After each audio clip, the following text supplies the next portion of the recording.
Hello friends, welcome to my channel. ಎಲ್ಲರೂ ಹೇಗಿದ್ದೀರಿ? ನಾನಿವತ್ತು ಎಗ್ ಫ್ರೈಡ್ ರೈಸ್ ಮಾಡ್ತಾಯಿದ್ದೀನಿ. ಸಾರಿ, ನಾನಲ್ಲ, ನಮ್ಮ ಮನೆಯವರು ಎಗ್ ಫ್ರೈಡ್ ರೈಸ್ ಮಾಡ್ತಾ ಇದ್ದಾರೆ. ಹೇಗೆ ಮಾಡ್ತಾರೆ, ಹಾಗೆ ಅದಕ್ಕೆ ಏನೆಲ್ಲ ಹಾಕ್ತಾ ಇದ್ದಾರೆ ಅಂತ ಹೇಳ್ಬಿಟ್ಟು ನಾನು ನಿಮಗೆ ಇಲ್ಲಿ ತೋರಿಸ್ತೀನಿ, ಬನ್ನಿ. ಮೊದಲಿಗೆ 2 ಟೊಮ್ಯಾಟೊ, 3 ಹಸಿಮೆಣಸಿನಕಾಯಿ, 1 ಈರುಳ್ಳಿ, ಕ್ಯಾಪ್ಸಿಕಮ್ 1, ಆಮೇಲೆ ಬೆಳ್ಳುಳ್ಳಿ 1, ಆಮೇಲೆ ಶುಂಠಿನ ಸ್ವಲ್ಪ, 4 ಮೊಟ್ಟೆ, ಆಮೇಲೆ ಕರಿಬೇವಿನ ಸೊಪ್ಪು, ಕೊನೆಯಲ್ಲಿ ಕೊತ್ತಂಬರಿ ಸೊಪ್ಪು. ಇದನ್ನು ಒಂದು ಕಟ್ಟು ಬೇಡ, ಒಂದು ಸ್ವಲ್ಪ ಕಟ್ ಮಾಡಿಕೊಂಡ್ರೆ ಆಯಿತು. ಇದಿಷ್ಟು ಫ್ರೈಡ್ ರೈಸಿಗೆ ಬೇಕಾಗಿರೋದು. ಹಾಗೆ ಅಲ್ಲಿ 3 ಸಾಸ್ಗಳು ಕಾಣಿಸ್ತಿದೆ ಅಲ್ವಾ, ಒಂದು tomato sauce, green chilli sauce, soya sauce.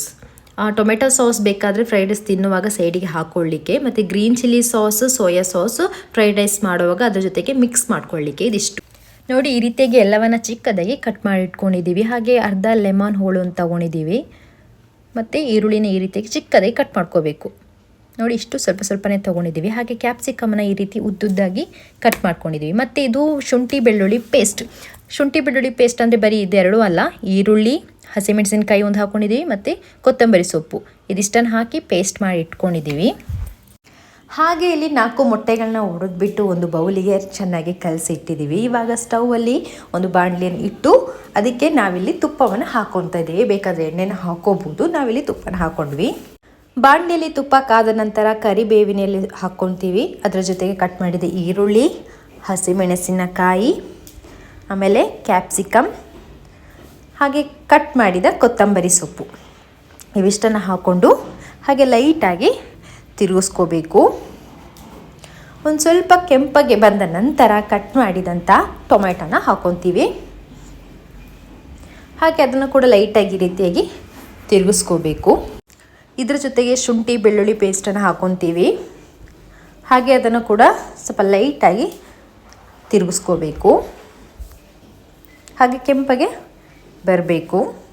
ಇವಾಗ ಇದಕ್ಕೆ ಗ್ರೀನ್ ಚಿಲ್ಲಿ ಸಾಸನ್ನು ಲೈಟಾಗಿ ಹಾಕ್ಕೊಂಡ್ವಿ. ಹಾಗೆ ಲೈಟಾಗಿ ಅದನ್ನು ತಿರುಗಿಸ್ಕೋಬೇಕು. ತಿರುಗಿಸ್ಕೊಂಡ ನಂತರ ಇವಾಗ ಸ್ವಲ್ಪ ಉಪ್ಪನ್ನು ಹಾಕ್ಕೊತೀವಿ, ಯಾಕೆಂದರೆ ಮತ್ತೆ ನೋಡಿ ಹಾಕಲಿಕ್ಕಿದೆ. ಹಾಗಾಗಿ ಮತ್ತೆ ಅದನ್ನು ಸ್ವಲ್ಪ ಚೆನ್ನಾಗಿ ತಿರುಗಿಸ್ಕೊಂಡ ನಂತರ ಇಲ್ಲಿ ಮೊಟ್ಟೆಯನ್ನು ಒಂದು ಬೌಲ್ ತೆಗೆದಿಟ್ಟಿದ್ದನ್ನು ಇವಾಗ ಈ ಪಾತ್ರೆಗೆ ಹಾಕ್ಕೋಬೇಕು. ಹಾಗೆ ಹಾಕ್ಕೊಂಡ ನಂತರ ಅದನ್ನು ಚೆನ್ನಾಗಿ ಈ ರೀತಿ ನಿಧಾನಕ್ಕೆ ಮಿಕ್ಸ್ ಮಾಡಿಕೊಂಡು, ಆಮೇಲೆ ಅರಿಶಿನ ಪೌಡರ್ ಸ್ವಲ್ಪ ಮತ್ತು ಪೆಪ್ಪರ್ ಪೌಡರ್ ಸ್ವಲ್ಪ ನೋಡ್ಕೊಂಡು ಹಾಕಿ ಮತ್ತೆ ಅದನ್ನು ನಿಧಾನಕ್ಕೆ ತಿರುಗಿಸ್ಕೊಳ್ಬೇಕು. ಹಾಗೆ ಒಂದು ಬದಿಯಲ್ಲಿ ಅನ್ನ ಕೂಡ ಬೇಯಿಸಿಟ್ಟಿದ್ವಿ ಆಲ್ರೆಡಿ. ಇದು ಬಿಟಿ ರೈಸ್ ಹಾಕಿ 1.5 ಕಪ್ ತೊಗೊಂಡಿದ್ದೀವಿ. ಇವಾಗ ಈ ಅನ್ನವನ್ನು ಆ ಪಾಕಕ್ಕೆ ಹಾಕ್ಕೊತೀವಿ. ಹಾಗೆ ನಿಧಾನಕ್ಕೆ ಹಾಕ್ಕೊಂಡು ಅದನ್ನು ಚೆನ್ನಾಗಿ ತಿರುಗಿಸ್ಕೋಬೇಕು. ಹಾಗೆ ಅದರ ಮೇಲೆ ಸೋಯಾ ಸಾಸನ್ನು ಕೂಡ ಲೈಟಾಗಿ ಹಾಕ್ಕೊಂಡ್ವಿ, ಮತ್ತು ಉಪ್ಪು ಕೂಡ ನೋಡಿ ಹಾಕ್ಕೊಂಡ್ವಿ. ಇವಾಗ ಅದನ್ನು ಚೆನ್ನಾಗಿ ಕಲಿಸ್ಕೋಬೇಕು. ಕಲಿಸಿದ ನಂತರ ಅರ್ಧ ನಿಂಬೆಹಣ್ಣಿನ ಹೋಳನ್ನು ಅದಕ್ಕೆ ಹಿಂಡ್ಕೋಬೇಕು. ನಿಂಬೆಹಣ್ಣಿನ ರಸ ಹಿಂಡ್ಕೊಂಡ ನಂತರ ಈ ರೀತಿಯಾಗಿ ಲೈಟಾಗಿ ತಿರುಗಿಸ್ಕೊಂಡು, ಆಮೇಲೆ ಕಟ್ ಮಾಡಿದ ಕೊತ್ತಂಬರಿ ಸೊಪ್ಪನ್ನು ಅದರ ಮೇಲೆ ಈ ರೀತಿ ಹಾಕ್ಕೊಂಡ್ರೆ ಫ್ಲೇವರ್ ಕೂಡ ತುಂಬ ಸಖತ್ತಾಗಿರುತ್ತೆ. ಹಾಗೆ ಇಲ್ಲಿ ಎಗ್ ಫ್ರೈಡ್ ರೈಸ್ ಕೂಡ ರೆಡಿ ಆಯಿತು. ನಾವು ಒಂದು ಪ್ಲೇಟಿಗೆ ಹಾಕ್ಕೊಂಡು ಟೇಸ್ಟ್ ಕೂಡ ಮಾಡಿದ್ವಿ. ನಮ್ಮ ಮನೆಯವರು ಸಖತ್ತಾಗಿ ಎಗ್ ಫ್ರೈಡ್ ರೈಸ್ ಮಾಡಿದ್ದಾರೆ. ಎಮ್ಮೆ ಟೇಸ್ಟ್ ಅಂತಲೇ ಹೇಳ್ಬೋದು. ನನಗಂತೂ ಸಿಕ್ಕಾಪಟ್ಟನೆ ಇಷ್ಟ ಆಯಿತು. ಎಗ್ ಫ್ರೈಡ್ ರೈಸನ್ನು ಹಾಗೆ ತಿನ್ನೋ ಬದಲು ಸೈಡಿಗೆ ಟೊಮೆಟೊ ಸಾಸ್ ಹಾಕ್ಕೊಂಡು ಹಾಗೆ ಸೌತೆಕಾಯಿ ಕಟ್ ಮಾಡ್ಕೊಂಡು ತಿಂದರೆ ಇನ್ನೂ ಮಜಾ ಇರುತ್ತೆ.